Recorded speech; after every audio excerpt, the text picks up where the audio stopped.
Willie J.R. Fleming, W-I-L-L-I-E, J.R. Fleming, F-L-E-M-I-N-G.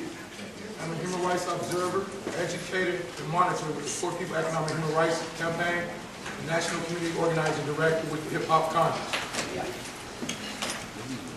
Let me start off by saying this. We, like most Americans, are against terrorism. Be it Al-Qaeda or the police, who these last couple of days have employed terrorist tactics, inflicting fear into nonviolent Americans seeking to protest policies and politicians. We do not support America's war on the poor, nor do we support the police war on the people. It seems that when we captured Saddam Hussein, we captured some of his ways. Not allowing Americans to assemble in peaceful demonstration is reflective of a dictatorship. Last night I watched some of the RNC speech that former presidential candidate Willie J.R. gave.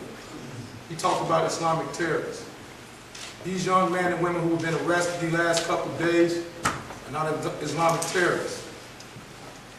But it seems to us, because they disagree with the policies and the tactics of this government, that they have been labeled terrorists. So I have a question for you, the American public. What is violence? Is there a difference in violence and civil disobedience? Are we not allowed to take to the streets and employ civil disobedience along with street theaters to express our opinions? Will Senator McCain, who said that he speaks for the American people, speak to these young Americans who now face Al-Qaeda-like charges? You see, to us, as we look at America in this day and age, it seems like the American government has allowed Al-Qaeda to win this war. Because they have achieved one thing. They have disrupted the American way of life. Dr. King said, what made America unique, that we had a right to protest for rights.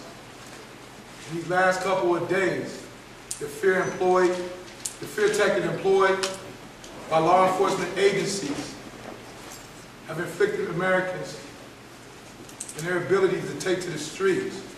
Now Americans are questioning themselves whether they should ever take part in marches and demonstrations. The Poor People Economic Human Rights Campaign is upset right now with the majority of the media. Over the last couple of days, we've been asked, do we feel that our message was lost? We are not the media, we do not control the message.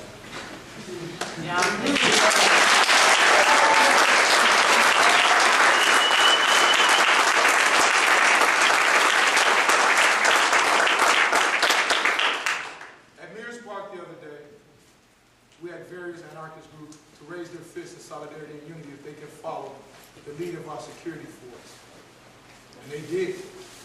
Let me say, for one, who's in charge of security, a 12-person security team with thousands of people. We only witnessed 2 arrests. The first arrest, and I do want to bring attention to this, at Mears Park, was a young man, I didn't get his name correct.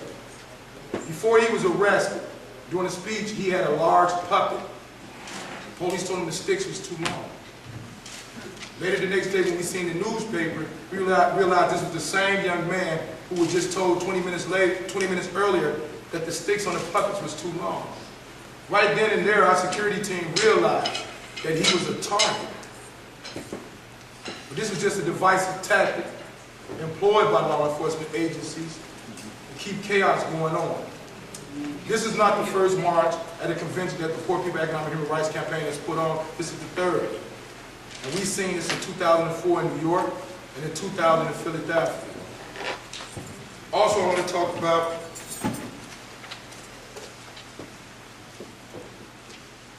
the violence employed by the various law enforcement agencies. Was it necessary to expend $50 million to secure a park? And that same amount of money is not being spent to secure the American people's lives.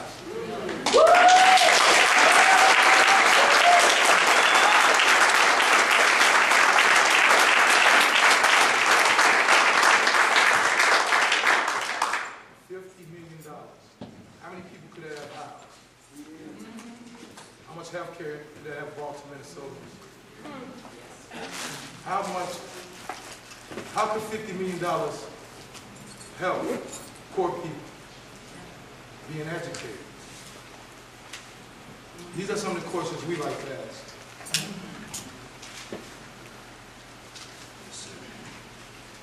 The United States of America went into Iraq. Because Saddam Hussein violated some things you can find in the Universal Declaration of Human Rights. Now, I have witnessed at these marches, in which we all took part in, each day of the march, various violations. We're going to follow a report with the United Nations behind this. And I'm going to spell out some of the articles that they have violated. Article 2 of the Universal Declaration of Human Rights, freedom from discrimination. Way before this convention started, it has seemed that the RNC Welcoming Committee was already being discriminated against. Nobody swooped in and took up members of the Poor People Economic Human Rights Campaign, but they did to the RNC Welcoming Committee. Article 13, right to free movement in one's country. Do we not have the right to move freely in America anymore when you are being barricaded in by Gestapo-like forces?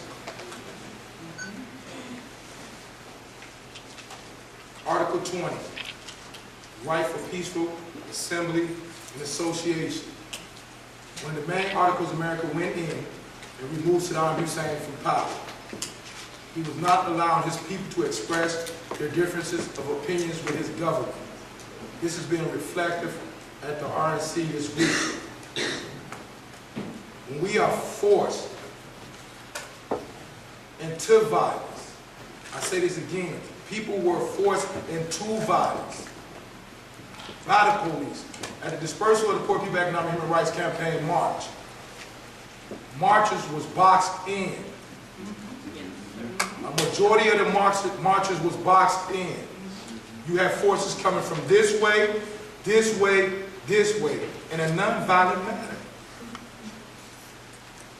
For a lot of the people that was arrested on day 2, they never stood a chance. Let me say this again. They never stood a chance. It was not necessary to deploy concussion grenades to crowds of women and children and crippled, handicapped people. But I didn't read about this in the newspaper. I didn't see none of this on the news. These police forces and law enforcement agencies were sworn to protect the people, not a party. Thank you.